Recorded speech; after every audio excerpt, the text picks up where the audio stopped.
Episode 150, EU AI Act Compliance Tools. The primitive forms of artificial intelligence we already have proved very useful. AI is a golden opportunity. How do we ensure that this technology is regulated? The long arc of technological history is now in an extraordinary new phase. The AI 6 podcast with Joanne Sweeney. Clear guidance has finally arrived.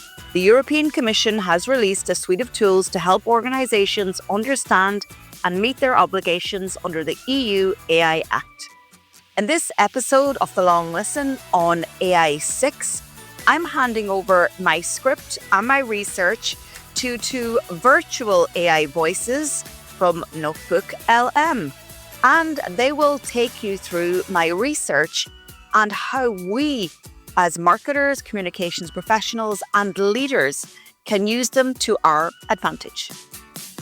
Have you ever felt that total overwhelm when some new, really complex regulation lands? Especially in a field that's just moving incredibly fast, like artificial intelligence. Oh, absolutely. It's like trying to drink from a fire hose, isn't it? Exactly. Oh. You want to be compliant, you want to do the right thing, but just figuring out how to even start can feel, almost impossible sometimes. You're just drowning in dense legal text. It's a really common feeling. So many organizations, especially the ones really pushing the envelope with AI, they find themselves in exactly that spot. Yeah. The whole regulatory landscape, it's not just evolving, it's practically being rebuilt from the ground up.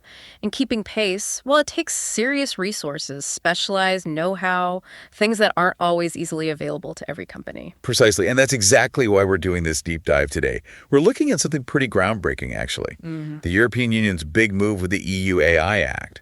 But what's really fascinating, I think, is how the European Commission and its partners, they're not just dropping this massive rule book and walking away. No, that's the key difference here. They're actively providing concrete, practical support, tools, resources designed to actually help organizations get compliant. Right. It's like they recognize that just having the law isn't enough. Exactly. A really ambitious act like this needs equally strong support for it to actually work on the ground. It's not just about writing the legal text. It's about making compliance achievable for everyone, big corporations, tiny startups, everyone in between. So our mission today, for you listening, is basically to give you a shortcut through all that complexity. Yeah, cutting through the noise. We're going to unpack these new assessment tools and resources, look at how they're specifically designed to make navigating the EU AI Act simpler. Getting straight to the really important actionable stuff. And it's worth stressing, the insights we're digging into, they come straight from the horse's mouth, so to speak, directly from the European Commission, from stakeholder groups. Right. Authoritative stuff. Very practical perspectives on how these tools are meant to be used in the real world, grounded in practice. Okay, so let's peel back that first layer then. The whole EU AI Act, the entire framework, it really hinges on one core idea. Yeah. A risk-based approach. What does that actually mean for an organization trying to figure out what they need to do? That's the absolute foundation. And what it means essentially is that your obligations aren't the same for every single AI system. Okay. They vary. A lot, actually. It all depends on the potential impact, the sensitivity of the AI you're using. So instead of this rigid one-size-fits-all thing that could potentially stifle innovation, where the risks are actually quite low. Which nobody wants. Exactly. The Act is smarter than that. It scales the requirements.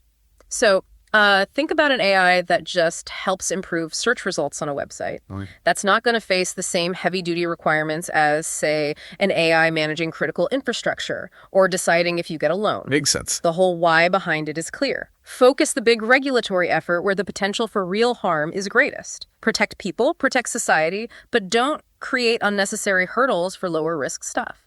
It's all about proportionality. Okay, but even with that proportionality, figuring out your own risk level, that sounds like it could be tricky. Was that the Commission's worry that self-assessment could be a bit of a minefield? You've hit on a really critical point there. The Commission saw that gap pretty quickly. Just publishing the act, even a brilliant one, wasn't going to be enough. Right. Many organizations, especially, the smaller ones, the ones without huge legal teams that specialize in cutting-edge tech law, they would really struggle. Yeah, I can imagine. They'd have a tough time figuring out exactly what applies to them, assessing the risk of their specific AI systems accurately, and then navigating all the technical and legal compliance bits. So these tools are the answer. These tools are the direct answer to that challenge. They're designed to be a clear bridge, connecting the sometimes abstract legal text to what you actually need to do, translating complex rules into concrete steps. Okay, that makes perfect sense. So who are these tools really aimed at? Is it just the big tech giants, or is the net cast wide? Oh, much wider. The audience is incredibly broad, and that's very intentional. It really covers the whole spectrum. AI developers, businesses deploying AI, organizations of pretty much any size. Including the smaller guys. Absolutely. There's a crucial, explicit focus on SMEs, small and medium-sized enterprises, and startups, too. Basically, any outfit that operates within the EU market or even just interacts with it, regardless of where they're actually based. Right, because the Act has that extraterritorial reach. Precisely. The idea is to make compliance accessible for everyone, level the playing field a bit so smaller innovators can use AI responsibly without getting swamped by regulatory hurdles they just can't afford to overcome. Yeah, I can really see how vital that is. Imagine being a small startup, maybe 2 founders in a garage with a brilliant AI idea, but zero legal budget for fancy EU lawyers. Yeah. Where do you even begin? That's exactly the scenario. And one of the biggest initial hurdles these tools tackle is precisely that lack of specialized expertise and just the sheer confusion about, does this even apply to me? For organizations without that strong legal or deep technical AI governance background, the Act can look like this huge, impenetrable wall of text. Lovely. So these tools, they streamline that initial process. They clarify, in hopefully plain language, which bits of the Act apply to your specific system, and crucially, how to get started.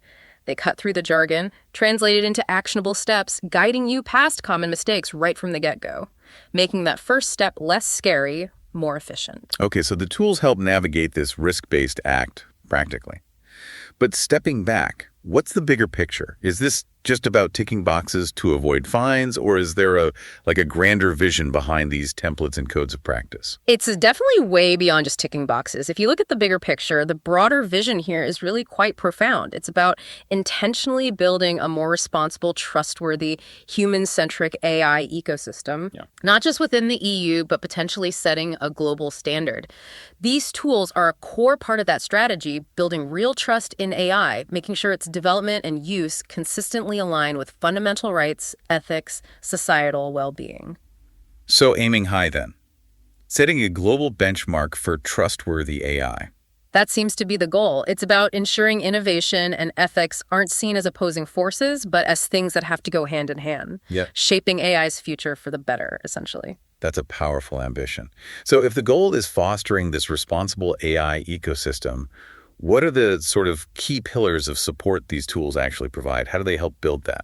There are 3 really critical pillars these tools actively support. First, they're designed to significantly boost transparency in data. Okay, how so? By guiding organizations on how to clearly document the training data they used for their AI. Knowing what the AI learned from the sources, the characteristics, any limitations, that's absolutely fundamental. Right, like knowing the ingredients. Precisely. It helps understand capabilities, spot potential biases, identify limitations. It allows for scrutiny, builds user confidence because people can actually get a sense of the logic underneath. Okay, transparency in data, that's one. What's the second pillar? Second, they actively guide organizations towards more ethical and responsible AI deployment.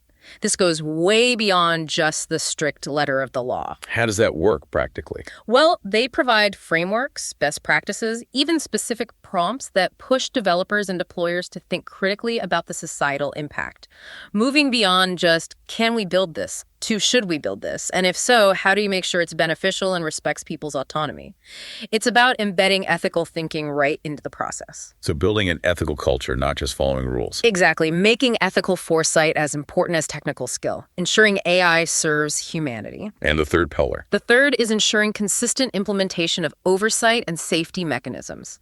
This is crucial because AI is being used everywhere, right? Yeah. Healthcare, finance, manufacturing, marketing. All over the place. So you need a consistent, high-level approach to safety, human oversight, accountability across all these diverse applications.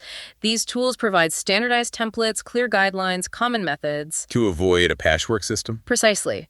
To prevent wildly different interpretations of the Act, ensuring a baseline level of safety, robustness, and accountability no matter what the AI does or where it's used. That consistency is vital for public trust and also for a fair, predictable market. That consistency point feels really important, especially with so many different types of organizations jumping into AI. Let's think about specific users for a second, like, say, marketers or communication professionals. They're using AI more and more. How do these tools and goals benefit them specifically? Oh, hugely. For marketers and comms folks, these templates and guidelines offer a really crucial baseline. They're like an invaluable compass, especially for smaller teams or SMEs that might not have dedicated legal firepower for AI regs. Right, the startup scenario again. Exactly. Imagine a small marketing agency using AI for, I don't know, sophisticated content generation or audience segmentation. Without these tools, deciphering the act and applying it to their campaigns would be a massive headache. Yeah, time-consuming and potentially expensive. These templates streamline things. They provide ready-made structures, checklists for documenting data use, ensuring transparency when they interact with consumers via AI, adopting ethical practices in automated decisions. Can you give an example? Sure.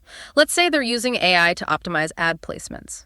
These tools help ensure the targeting data is transparently sourced, and crucially, that the AI isn't accidentally creating discriminatory profiles or outcomes. It basically makes robust compliance guidance manageable even without a big legal team. It democratizes it. That really does sound like a game changer for a lot of businesses. Now, you mentioned the risk-based approach earlier as the foundation. It seems absolutely central. How do these tools actually help organizations figure out which risk category their AI falls into? Can you maybe give us some concrete examples, perhaps sticking with that marketing context? Absolutely. Understanding that risk classification is step one. It dictates everything else, how strict the rules are, what obligations you have. The Act has 4 main levels: prohibited, high risk, limited risk, or minimal risk. And these tools are specifically designed to demystify where your AI fits. They do this by guiding you through a series of questions, often interactive. What kind of questions? Questions about what your system does, its intended purpose, the kind of data it crunches, and importantly, its potential impact on people's fundamental rights and safety. It's a structured way for even non-experts to make a solid initial assessment. So what are the main things that determine that risk level? Is it just the tech itself? No, definitely not just the tech in a vacuum. The key deciding factors are the sensitivity of the data it processes, and even more critically, its potential impact on individuals' rights and safety. So it's about the application and consequences. Exactly. An AI processing sensitive health data or biometric data, or when making decisions that seriously affect someone's life, like getting a job or credit or access to essential services that's naturally going to land in a higher risk category, the tools help you navigate those nuances. Okay, let's bring this to life. What about common marketing AI, like chatbots or personalization engines? Where do they usually sit on this risk spectrum, and why? Good question. Our sources suggest that many common AI tools in marketing and comms generally fall into the lower or medium risk categories. So like limited or minimal risk? Often, yes. Think about your standard customer service chatbot answering FAQs, or a tool that personalizes website content based on your browsing. These typically fall into low to limited risk. And the why is important here, right? Crucial. While they interact with users and process some personal data, their direct significant impact on fundamental rights or safety is generally much lower compared to, say, an AI deciding your mortgage application. Right, they're more about enhancing experience, not making life-altering decisions. Exactly. They improve efficiency, streamline communication, transparency about their use. Giving users control those things are still important under limited risk rules, but the overall regulatory burden is lighter, matching the lower impact. Okay, that makes sense for the common stuff. But you could see scenarios where marketing AI could cross a line into high risk, couldn't you? What kinds of automated decisions in marketing might push an AI into that high risk category? And again, why? This is where the real nuance lies, I guess. This is where it gets really interesting and where you see the value of that nuanced risk-based approach. While lots of marketing AI is lower risk, certain automated decisions impacting individuals can absolutely push it into high-risk territory, triggering much tougher compliance rules. Like what, for example? Okay, let's think beyond just showing a personalized ad. Imagine an AI used for automated credit scoring, but maybe linked to a buy now, pay later offer marketed online. Oh. If that AI assesses your online behavior, your social media activity, maybe even your purchase history, to autonomously decide who qualifies for that credit line, Well, that directly impacts your financial life, your access to services. That's potentially high risk. Right, because it's making a significant financial decision about you. Precisely. Or take talent acquisition marketing. If an AI automatically screens job applications from a career portal, using predictive analytics on resumes or maybe even video interviews, and it filters out or prioritizes candidates. Without human review initially. Yes. Yeah. Potentially making the first cut based on criteria that could be biased or unfairly affect employment chances. The fact the AI decides access rather than just suggesting candidates to a human is key. That pushes it towards high risk. I see. Any other examples? Maybe using biometric data, like facial recognition in a shop. If it's not just for security, but to identify high-value customers and then automatically grant or deny access to certain major promotions based on potentially discriminatory criteria. Okay, that feels different. It crosses the line because the impact is significant and direct on people's lives, opportunities, or fundamental rights like non-discrimination. The potential for unfairness, denial of access, amplifying societal biases, it's much higher. So the tools help identify these tripwires. Exactly. They help organizations spot when their AI application moves from just being helpful into making these consequential decisions, triggering those tougher high-risk requirements, robust risk management, mandatory human oversight, higher data quality standards to fight bias, and so on. It's about seeing when influence becomes decision. So getting that risk classification right isn't just, an academic exercise. It really is the crucial first step that dictates everything else. Absolutely. Non-negotiable first step for any organization using AI.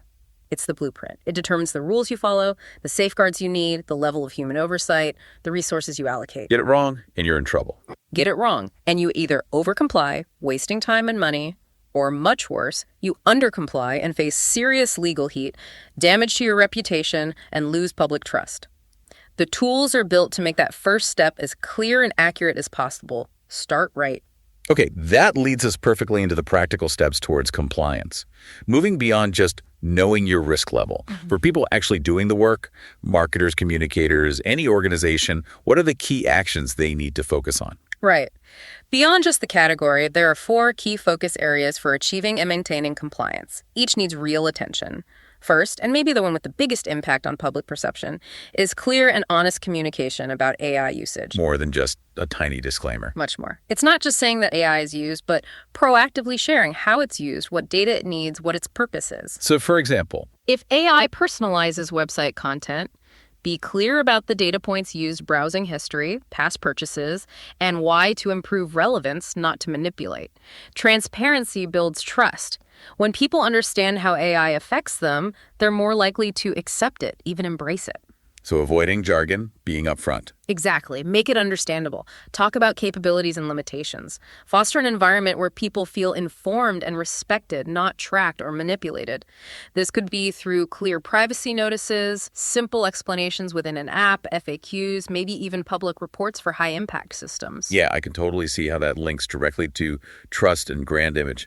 What's the next critical area? The second is robust internal documentation and comprehensive audit trails. This is all about meticulous record keeping. Why is that so crucial? It's essential for internal accountability and critically for proving compliance to regulators if they come knocking. For every AI system, you need to document its whole life story. Its life story. Yeah, its purpose, how it was built and tested, the data sets used for training and validation, performance metrics like accuracy, any risks identified, records of risk assessments. Think of it like a detailed birth certificate and an ongoing health record for your AI. Sounds like a lot of work. It is upfront, but it's vital. It proves due diligence. It helps with internal reviews, continuous improvement, handling incidents effectively. It establishes that chain of accountability and gives you the evidence for your compliance claims. Okay, documentation is key for proving things. What about managing the AI once it's up and running? That brings us to the third critical area: continuous risk assessment and robust human oversight. Compliance isn't a one-and-done thing at launch. Right, it's ongoing. You have to constantly monitor your AI systems throughout their life. Look for biases that might creep in over time, new vulnerabilities, unintended consequences you didn't foresee during development. And the human oversight part. That's absolutely non-negotiable for high-risk systems. You need clear mechanisms for qualified humans to review, intervene, and potentially override AI decisions, especially those with significant impacts. What might that look like? It could be human in the loop, where a person has to approve a critical AI decision before it happens, or human on the loop, where humans monitor performance and step in if things go wrong. It's about ensuring the machine serves human values, and there's always a way back to human judgment and accountability. That makes sense, especially for high-stakes decisions. Now, many companies don't build all their AI from scratch, right? They use third-party tools, models. How does that fit in? That leads perfectly to the fourth crucial step: comprehensive vendor alignment and due diligence. Super important. So checking your suppliers. Exactly. You need to ensure that all third-party AI vendors, models, tools you use align rigorously with your own standards for transparency, data protection, ethics, and AI Act's requirements. Because you're ultimately responsible. In many cases, yes, or at least partially responsible. Today's AI value chains are complex. Most companies rely on external foundational models, platforms, services. Your due diligence has to cover that whole supply chain. How do you do that? Verify your vendors are compliant themselves. Check their practices on data use, transparency, explainability, safeguards. Make sure they meet or exceed your own commitments. A weak link, a non-compliant vendor can put your whole organization at risk. So build it into procurement, contracts. Absolutely. Vendor assessments, maybe contractual guarantees. AI compliance becomes a shared responsibility across the ecosystem. So these 4 steps: clear communication, solid documentation, ongoing risk assessment with human oversight, and careful vendor alignment. How do they all circle back to building that vital public trust in AI? They connect directly, profoundly. They are the bedrock of public trust. When you proactively share how AI is used, document everything for accountability, continuously assess risk with human oversight, and only partner with trustworthy vendors. It sends a strong signal. Exactly. It signals a clear commitment to responsible innovation, to user well-being. It builds confidence, a sense of security and reliability. Trust is the ultimate currency for AI adoption. Without it, even the best tech will struggle. So it's more than just compliance, it's strategic. It moves beyond just legal necessity to embedding ethical, human-centric AI into your DNA. It can become a competitive advantage rooted in earned public confidence and that essential social license to operate. Okay, we've got the foundations, the Act's risk-based approach, the big goals, the key practical steps. Now let's really dig into the specific EU AI assessment tools themselves. What's their collective power? Why are they so important right now? Well, taken together, this suite of tools is incredibly powerful. They collectively clarify obligations, simplify that tricky risk categorization, give you step-by-step guidance, and promote transparency throughout the AI lifecycle. So they make the complex simple. That's the core idea.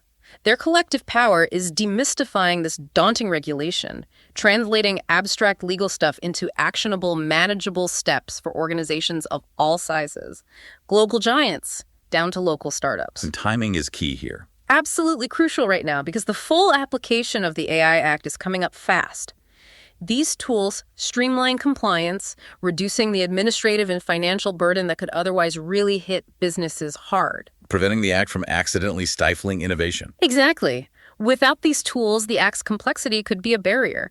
These tools democratize access to compliance, ensuring responsible AI isn't just for the rich few. Okay, let's start with what sounds like the front door for many, the EU AI Act Compliance Checker. What's its main job and how does it actually work for someone using it? The compliance checker is exactly that. It's an interactive, pretty user-friendly tool. Its specific job is to help you quickly figure out if your AI system falls under the Act scope, and if yes, what immediate obligations apply. Think of it as your first filter. A smart questionnaire. Basically, yes. It guides you through structured questions about your AI's function, its purpose, the data it uses personal, sensitive, public, and its potential impact. Wait, does it affect safety or rights? Precisely. It might ask if your AI is used in critical infrastructure safety, or if it makes decisions impacting legal rights like getting public services or a job. Based on your answers, which are designed to be straightforward. Not overly technical. Hopefully not. It gives you an immediate compliance status. Prohibited, high risk, limited, or minimal. But crucially, it doesn't just stop there. What else does it do? It gives you recommended next steps, a personalized roadmap for your compliance journey, pointing you to the specific articles and requirements you need to focus on. A tailored guide through the relevant bits of the law. That sounds incredibly useful. Who's it for specifically? Everyone. The target audience is intentionally very broad. AI developers, businesses deploying AI, organizations big and small, but it's got a strong emphasis on being valuable for SMEs and startups. Because it's guided. Exactly. Its guided nature, the simpler output, it makes it really useful for companies without big legal departments or deep regulatory expertise in AI. It makes that initial assessment accessible to a much wider range of players in the EU market, ensures everyone can figure out their baseline obligations.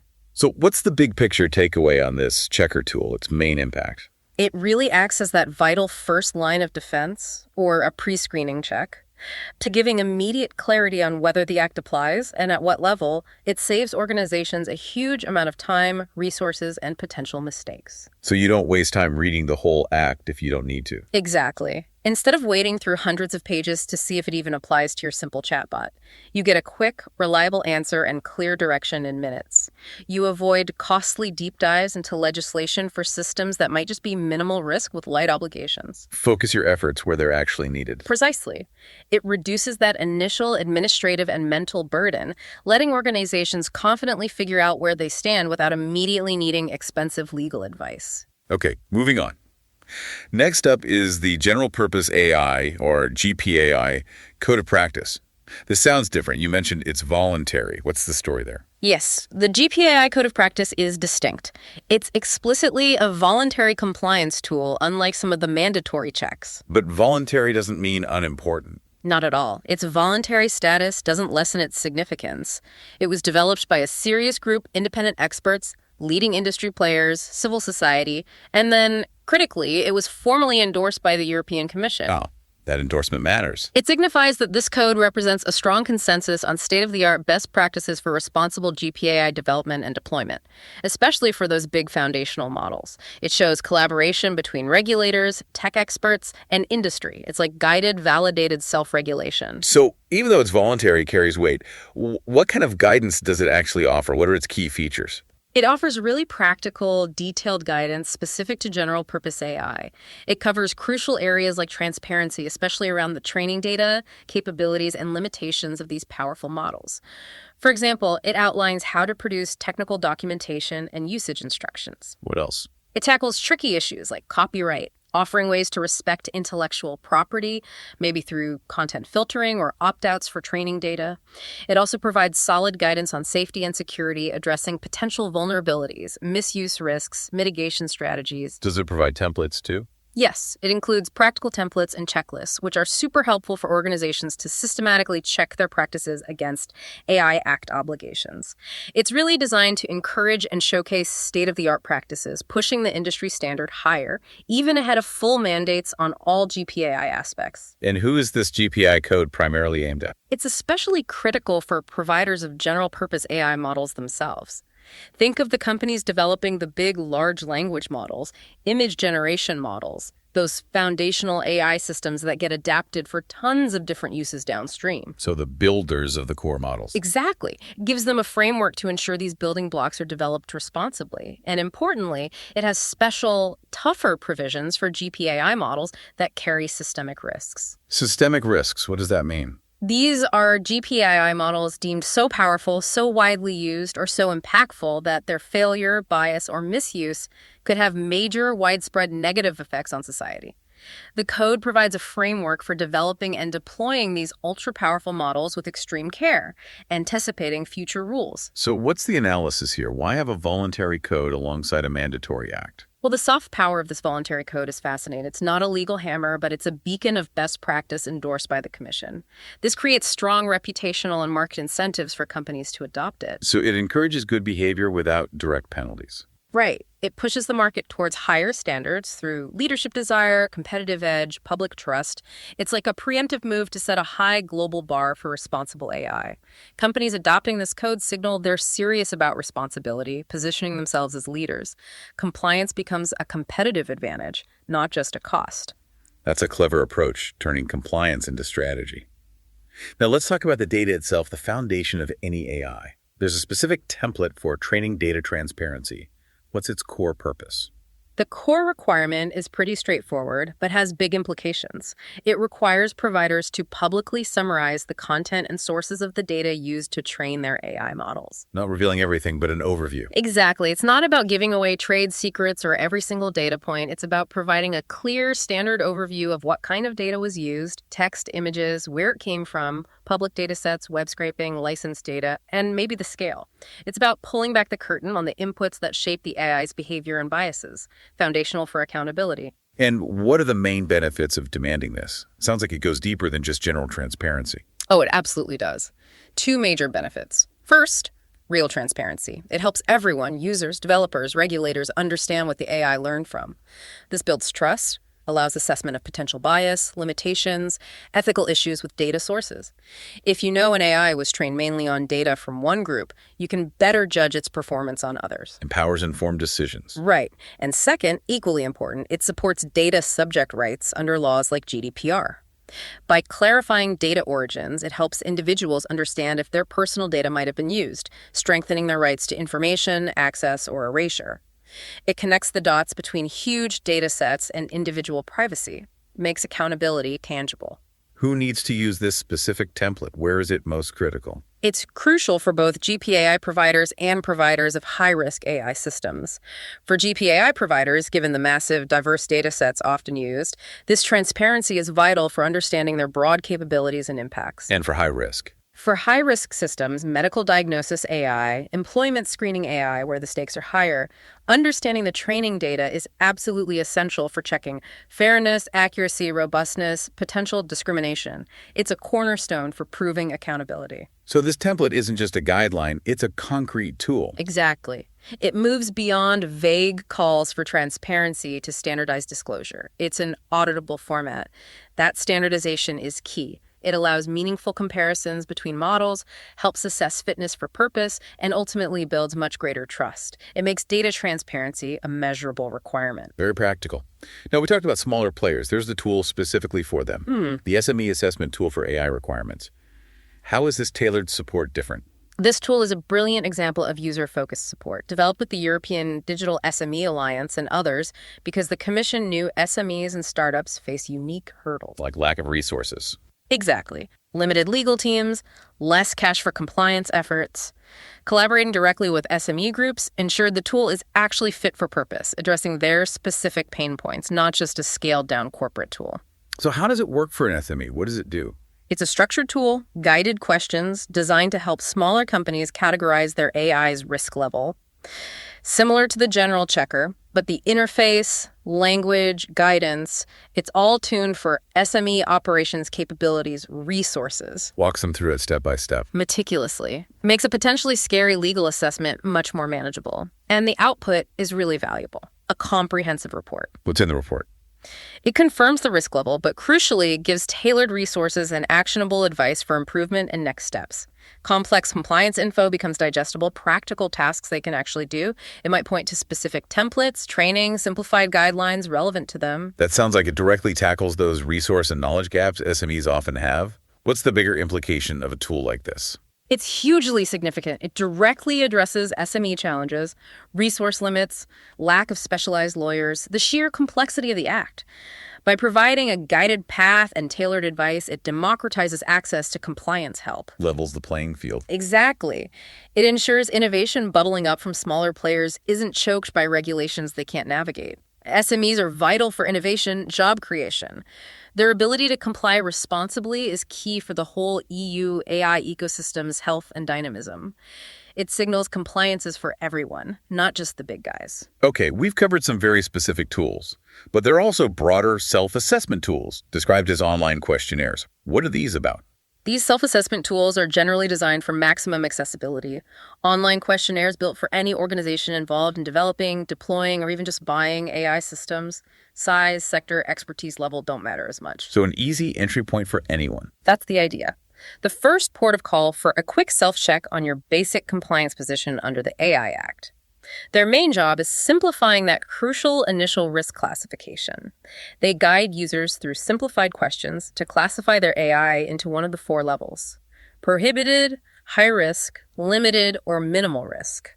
How does answering questions help? By prompting you about the AI's function, data use, potential impact, you can quickly figure out where your system fits in the framework.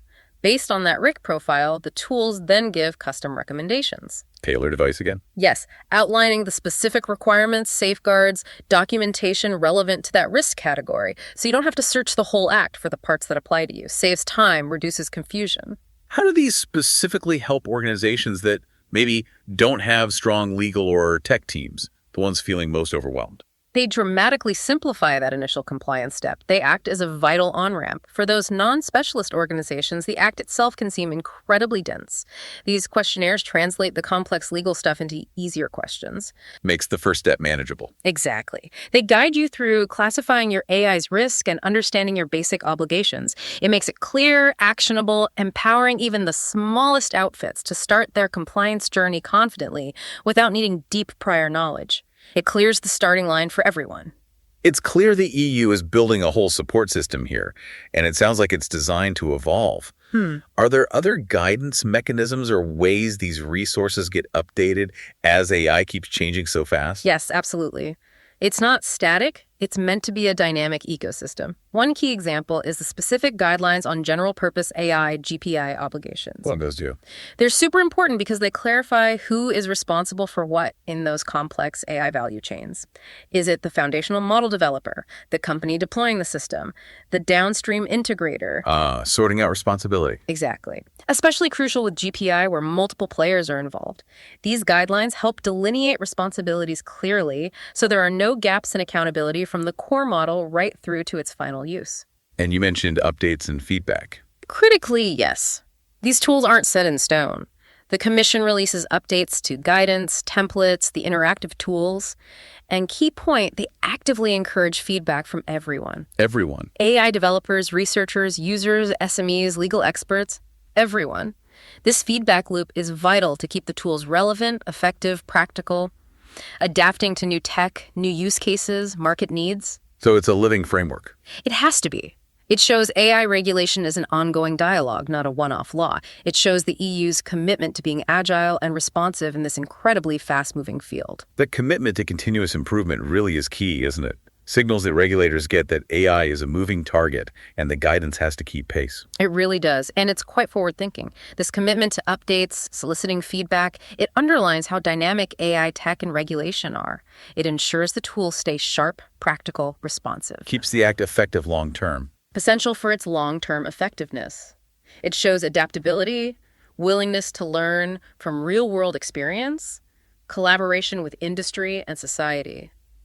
Ultimately, that approach builds deeper trust, not just in AI systems, but in the whole regulatory framework itself.